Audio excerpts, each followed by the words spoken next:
हो, राम राम नमस्कार. शेतकरी मित्रांसाठी खास करून मराठवाड्यातील शेतकऱ्यांसाठी तर अत्यंत आनंदाची बातमी आहे. नमस्कार. या व्हिडिओच्या माध्यमातून मी तुम्हाला एक ताजी आनंदाची बातमी सांगत आहे, जे की संपूर्ण महाराष्ट्रासाठी एक प्रकारची गुड न्यूज आहे. ती बातमी सांगण्यापूर्वी विनंती नक्कीच करतो, शेतीविषयकच्या दररोजच्या माहितीसाठी प्रत्येकाने आपले चॅनल नक्की सबस्क्राईब करा, या व्हिडिओला लाईक सुद्धा करा.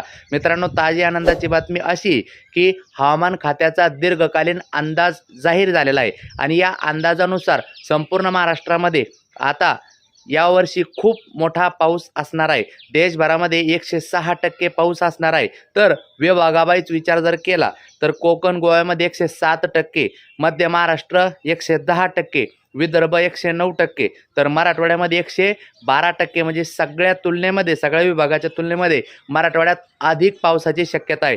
त्यात जूनमध्ये सुद्धा सरासरीपेक्षा यावर्षी जास्त पाऊस असेल. जूनमध्ये उत्तर महाराष्ट्रात जास्त पाऊस